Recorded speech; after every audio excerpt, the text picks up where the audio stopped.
Catherine, and welcome back to my channel. If this is your first time seeing my face, hi, my name's Steele, and this is my second channel, Party 8 Cats. It's the channel with slightly less musical theater and more trash behavior. Trash! What's going on with me today? Here's the dealio. I just filmed a really long video for my main channel, and I was going to go to the gym right now, but it is raining like crazy. Like, there is a legitimate thunderstorm going on, and it's making me cold and cozy, and I just want to cuddle and hang out and not go to the gym. So we're gonna do that. Question of the day: what is the weather like where you are right now? It is a thunderstorm outside. I'm freaking out a little bit, but I'm fine. I'm like a scared little chihuahua. As always, I get my Q&A questions off of Instagram, so follow me at Kath_Steele if you ever want to submit a question. Emily Summers asks, will casting matter if you have braces? I hope that makes sense. That totally makes sense, Emily.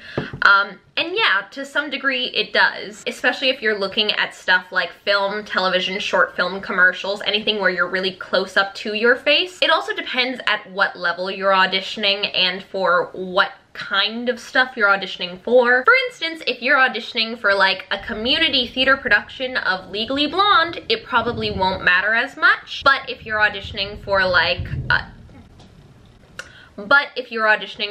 the Broadway production of Les Mis, they wouldn't have braces back then, you know? So that might be taken into account because it is part of your physical appearance.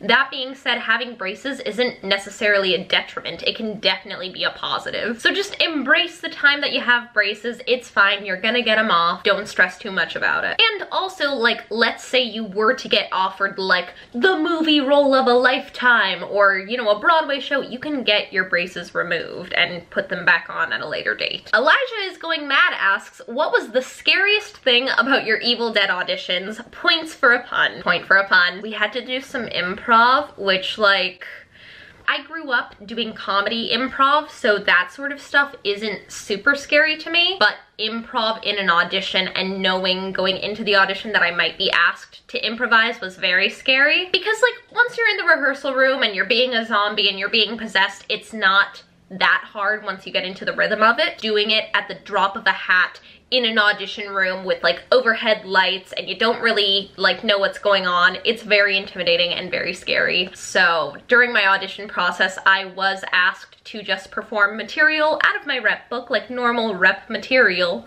as if I were getting possessed and becoming a zombie. So kind of like my worst nightmare. And then I thought to myself, like, what's the absolute worst thing that can happen? And I realized the worst thing that can happen is if I don't go for it and I do the like pretty girl improvising, which was a thing that my improv friends and I used to kind of describe. And we would always see it when people were auditioning for our improv group, and that wasn't even necessarily based off of just girls. Like, pretty girl improvising can be done by guys and people of all genders too. But it was the idea that you like didn't commit to something because it wasn't necessarily attractive or how you wanted to present yourself. So like, if you're going to play a zombie or if you're going to pretend like you're getting possessed, you do it. You don't worry about looking cute. You don't worry about your hair. You get possessed. Cameron Burr asks, is merch being made? Because I'd love a hoodie that said, first we take over Broadway and then the world. Thank you. Hopefully someday. I'd love to do merch. Would you guys be into that? Let me know. Quinn Wallace 3 asks, what is your favorite Rodgers and Hammerstein's female role? I'm currently playing Ado Annie. Aw, fun. I don't know. I have a lot of different feelings. For a while I was going through a big Julie Jordan phase from Carousel. I really love Lori in Oklahoma. That's another role I would love to play. Simply Daisy asks, do you stick to the no dairy rule? You posted a pic with an oh so tasty looking pizza, so I'm just curious. Yeah, that pizza was amazing. So I don't do no dairy, even though I am lactose intolerant and a singer, so double whammy. Basically, I will cut dairy from my diet if I'm auditioning or if I'm in a show like that's about to go up, so like right before tech week, or if I'm feeling ill and I'm getting a cold and I don't want my TMI mucus to be super thick, if I'm trying to just get it out, cutting dairy when you're sick will help with that. Also, here's a weird misconception I've been seeing a lot on the internet. Dairy doesn't make your voice bad and dairy doesn't make you a bad singer. What dairy does is that it thickens up your mucus, and your vocal cords are coated in mucus and they're like well lubricated, like parts in a car. So if your mucus is thick, it doesn't allow it to move as smoothly. Like, it's sticky and gloppy and thick, and your cords are covered in thick mucus rather than like thin liquidy mucus. That's where dairy can mess you up. And it also affects everybody differently. Daryl the barista asks, not a question, but you're my hero. Thank you. Like, seriously, that's really, really sweet. Thank you. Jessica Renea Burke asks, show you're most excited about this Broadway season? Beetlejuice. Ambi asks, would you ever consider dyeing your hair to be ginger?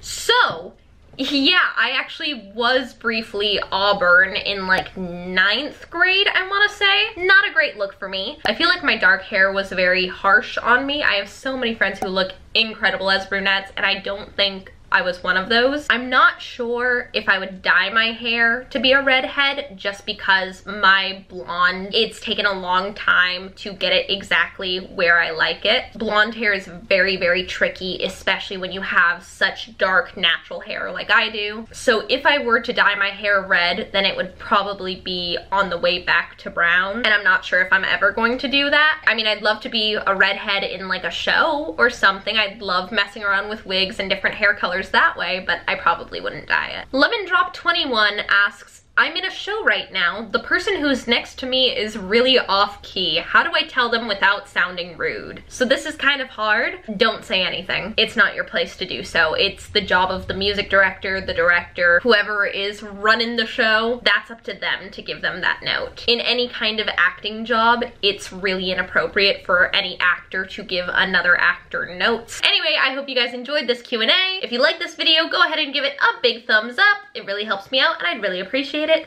I hope you guys are having a great day. I love you so, so much. Break a leg, and I'll see you guys next time. Bye!